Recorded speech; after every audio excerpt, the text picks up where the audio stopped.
नमस्कार, आपके साथ मैं हूं विद्यानाथ झा। आप देख रहे हैं दमदार 10। मॉनसून खत्म होने से पहले बारिश ने फिर देश भर को तरबतर कर दिया। केरल जैसे राज्यों में तो यह बारिश जानलेवा बन गई। केरल में हो रही लगातार बारिश से हालात बद से बदतर हो गए हैं, गंभीर हो गए हैं। आसमान से बरसती आफत इंसानी जिंदगियों को लील रही है। केरल के सभी बड़े बांधों को लेकर अलर्ट जारी कर दिया गया है। दूसरी तरफ उत्तराखंड समेत पहाड़ी क्षेत्रों में बर्फबारी के साथ ही तेज बरसात और भूस्खलन का खतरा बढ़ गया है।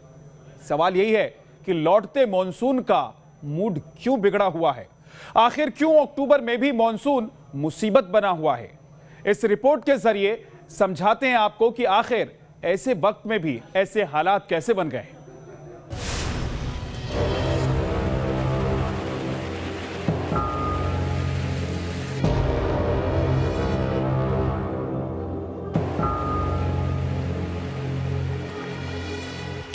वक्त तो मानसून की विदाई का था, मगर अक्टूबर में लौटता मानसून जैसे जानलेवा बन गया। कैमरे में कैद रूह कपा देने वाली कई तस्वीरें इसकी गवाही दे रही हैं। केरल से लेकर दिल्ली तक, हिमाचल से लेकर उत्तराखंड तक और यूपी से लेकर एमपी तक जलक्रोध की डरावनी तस्वीरें 2 दिनों से सुर्खियों में हैं। अक्टूबर में आसमानी कहर की ऐसी तस्वीरें शायद ही पहले कभी आई हों।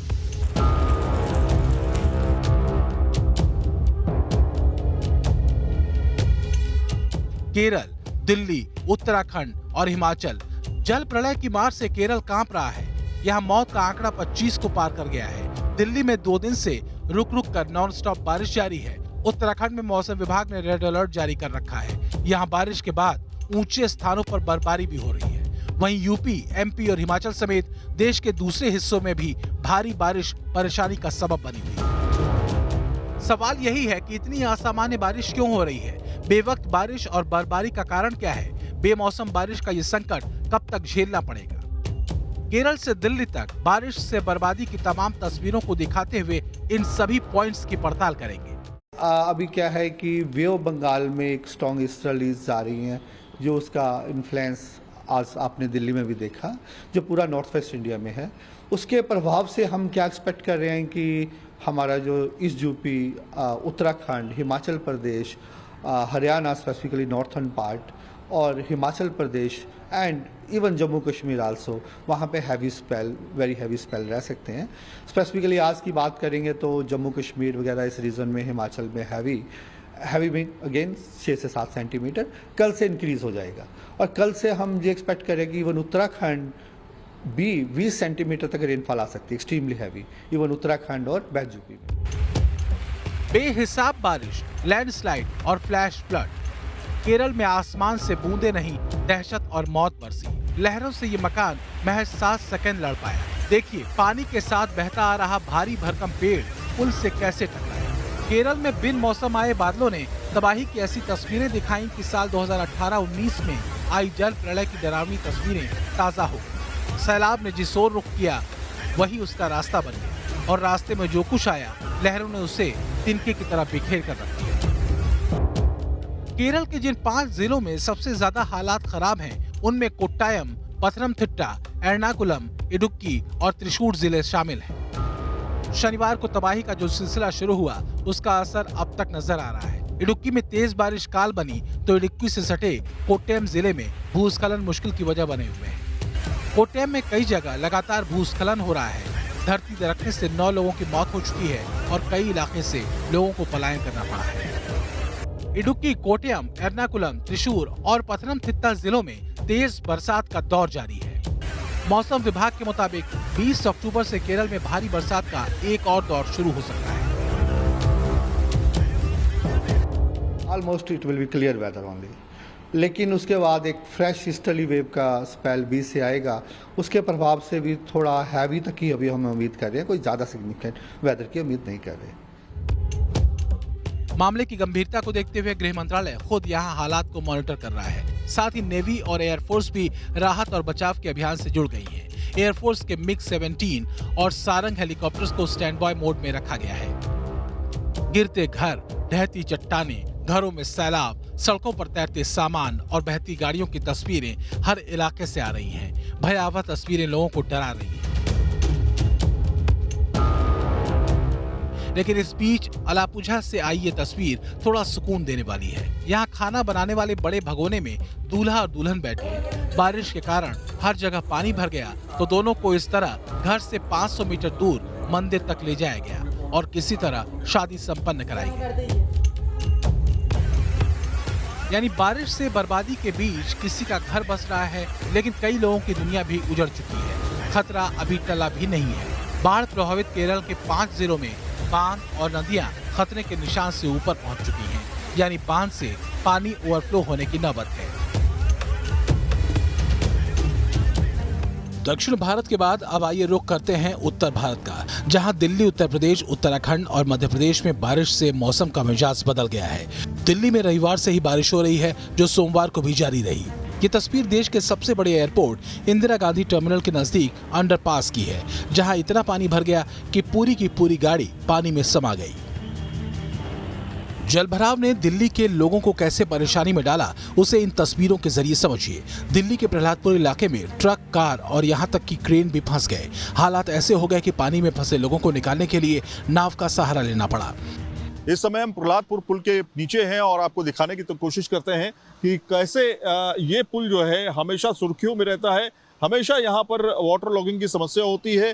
इस पूरे पानी को निकालने में करीब 8 से 10 घंटे लग जाते हैं। अभी आप तस्वीरों में देखिए, 2-3 गाड़ियाँ जो हैं इस पुल के नीचे डूबी हुई हैं। पहला तो ट्रक देखिए, कुछ लोग नाव के सहारे बाहर निकलने की कोशिश कर रहे हैं और यहाँ पे आप देखिए क्रेन भी फंस चुकी है। इसके अलावा 2-3 गाड़ियाँ पीछे भी फंसी हुई हैं, जो बताया जा रहा है कि सुबह भोर के समय में निकलने की कोशिश कर रहे थे, लेकिन रास्ते में ही इनकी गाड़ी जो है फंस गई और उसके बाद जो है अंदर लोग भी हैं। दिल्ली एनसीआर में जिस तरह से मौसम में तब्दीली हुई है, उसे देखते हुए मौसम विभाग का कहना है कि बारिश के बाद जल्द ही दिल्ली में सर्दी दस्तक दे सकती है। बहुत ज़्यादा बारिश हुई है तो जल भराव हुआ।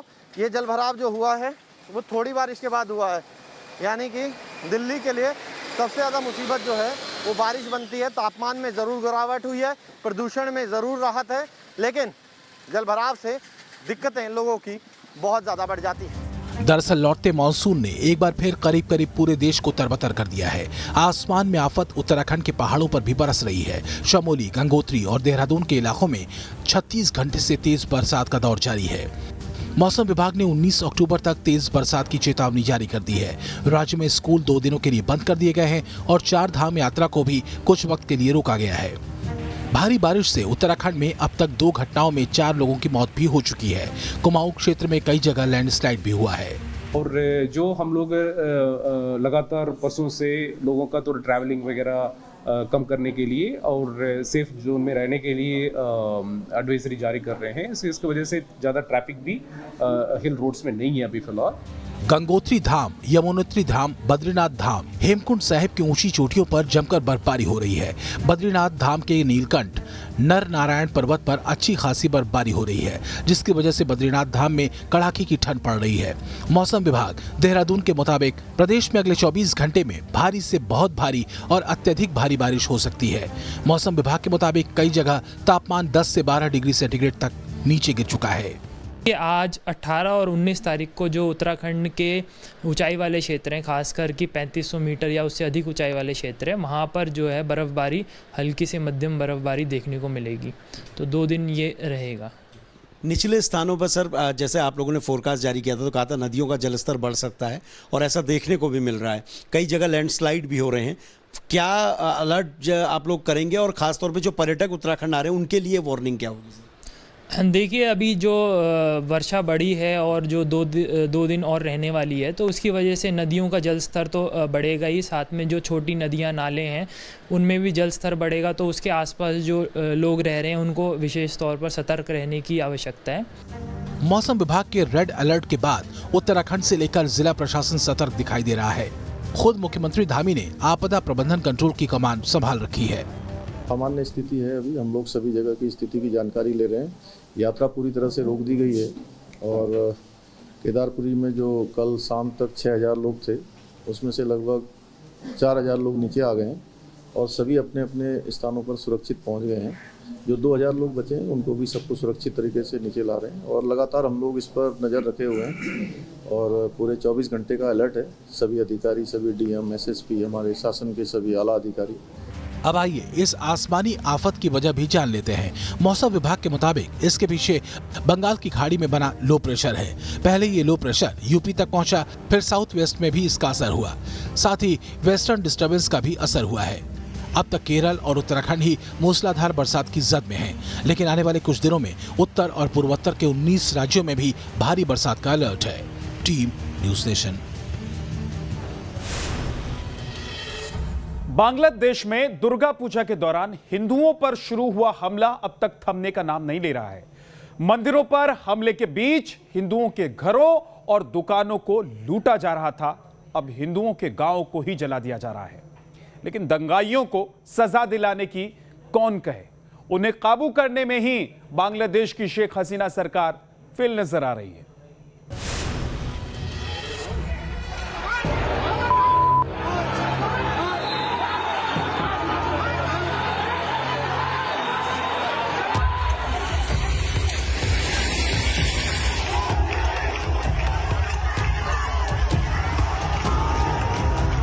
मजहब के नाम पर पहले हिंदू मंदिरों पर हमले किए, फिर श्रद्धालुओं पर जानलेवा हमले और अब हिंदुओं के घरों को आग के हवाले किया जा रहा है।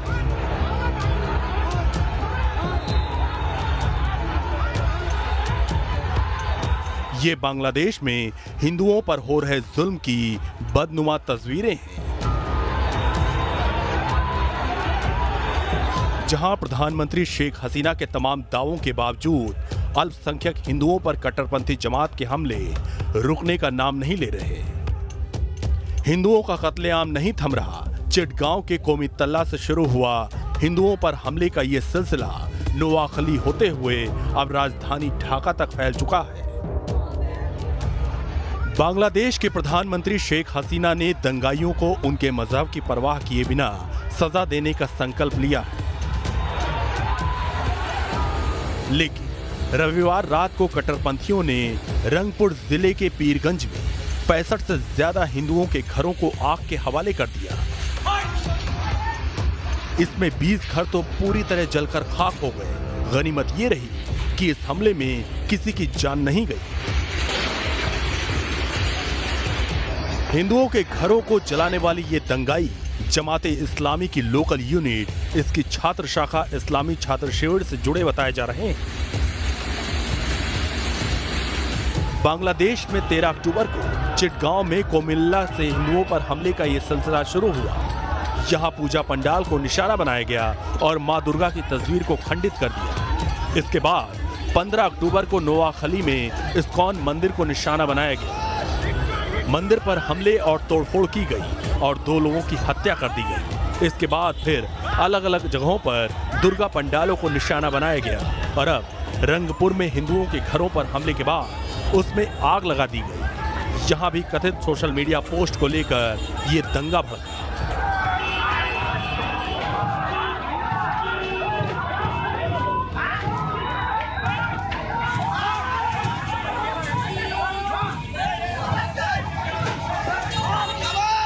दुर्गा पूजा से पहले ही बांग्लादेश में हिंदुओं पर हमले का दौर शुरू हो गया था। यहाँ के कुश्तीहा, जौयपुरहट जैसे जिलों में तैयार किए जा रहे दुर्गा मूर्तियों को कट्टरपंथियों ने अपना निशाना बनाया था।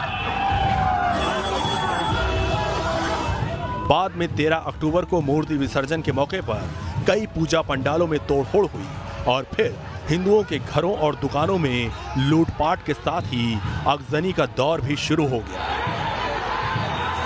बांग्लादेश के कई हिस्सों में दंगाई भीड़ पुलिस से भिड़ गई, जिसमें 2 हिंदुओं समेत 6 लोगों के मारे जाने की खबर है। अब तक बांग्लादेश के 22 से ज्यादा जिलों में हिंदुओं के खिलाफ हिंसा की घटनाएं सामने आ चुकी हैं। बांग्लादेश में हिंदुओं के 150 से ज्यादा दुर्गा पूजा पंडाल और इस्कॉन मंदिर में तोड़फोड़ और आगजनी हुई। चिटगांव में 13 अक्टूबर को कट्टरपंथियों के हमले में 4 हिंदू मारे गए। वहीं नोआखाली में हुए हमले में 2 लोगों की मौत हुई। कई हिंदुओं के लापता होने की खबरें हैं। इस हिंसा के बाद भी मुस्लिम कट्टरपंथी शांत नहीं हुए और शनिवार को ढाका में 10,000 लोगों ने इस्लाम के दुश्मनों के खिलाफ रैली निकाली। इस प्रदर्शन की अगुवाई इस्लामी शासन तंत्र आंदोलन बांग्लादेश ने किया था। यही वो संगठन है जो बांग्लादेश में इस ताजा सांप्रदायिक हिंसा को और ज्यादा भड़काने का काम कर रहा है। बांग्लादेश में इस कट्टरपंथी पार्टी के समर्थकों की संख्या लगातार बढ़ती जा रही है। जानकारों की माने तो तालिबान की जीत से यह कट्टरपंथी उत्साहित भी है, इसलिए अल्पसंख्यक हिंदुओं को लगातार निशाना बना रहे हैं। और अत्याचार की ये कोई पहली घटना नहीं है। बांग्लादेश के प्रमुख अधिकार समूह NO सलीश केंद्र के मुताबिक बांग्लादेश में जनवरी 2013 और इस साल सितंबर के बीच अल्पसंख्यक हिंदू समुदाय पर 3,689 हमले हुए। इन हमलों में हिंदू समुदाय के 559 घरों और 442 दुकानों में तोड़फोड़ और आग लगाई गई। इस अवधि में हिंदू मंदिरों, मूर्तियों और पूजा स्थलों पर तोड़फोड़ और आगजनी के कम से कम 1,678 मामले सामने आए। रिपोर्ट में कहा गया कि इन घटनाओं में हिंदू समुदाय के 11 नागरिकों की मौत हुई है, जबकि 862 लोग जख्मी हुए। यही वजह है कि कभी बांग्लादेश की आबादी में 32% वाले हिंदू आज केवल 8% पर आ गए हैं। कुछ रिपोर्ट में तो ये भी दावा किया जा रहा है कि अगले 3 दशक में बांग्लादेश में हिंदुओं का नामो निशान मिट जाएगा।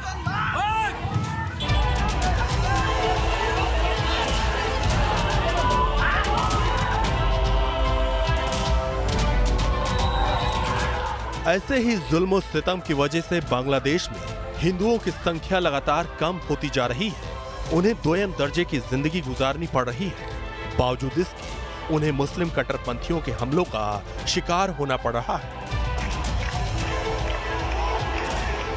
लेकिन अब बांग्लादेश के अलग अलग जिलों में हिंदू समुदाय के लोग सड़कों पर उतर आए हैं। अपनी सुरक्षा के साथ ही हमले के दोषियों के लिए सजाए मौत की मांग कर रहे हैं।